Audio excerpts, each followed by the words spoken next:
தந்தி டிவியை உங்கள் cable TV ஆபரேட்டரிடம் இலவசமாக கேட்டு பெறுங்கள். காரைக்குடியில் அழகப்பா பல்கலைக்கழகத்தில் நடைபெற்று வரும் நிகழ்ச்சியில் முன்னாள் மத்திய அமைச்சர் ப. சிதம்பரம் பேசும்போது கண் கலங்கினார். அதனை பார்க்கலாம். வழக்கமாக இறுதியில் சொல்வதை முதலில் சொல்லிவிடுகிறேன்.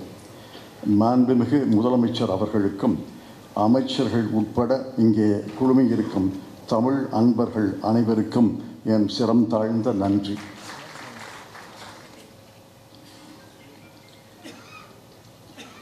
என்னுடைய தாயார் திருமதி லட்சுமி அவர்கள் தமிழ் மற்றும் ஆங்கிலத்தில் சரளமாக பேசுவார்கள், எழுதுவார்கள். தமிழ் மற்றும் ஆங்கில நூல்களை அவர்கள் ஆர்வத்துடன் படிப்பார்கள். இளம் வயதிலேயே என்னை தமிழ் மற்றும் ஆங்கில நூல்களை படிக்க தூண்டியவர் என் தாயார். அவர்களுக்கு நன்றி கலந்த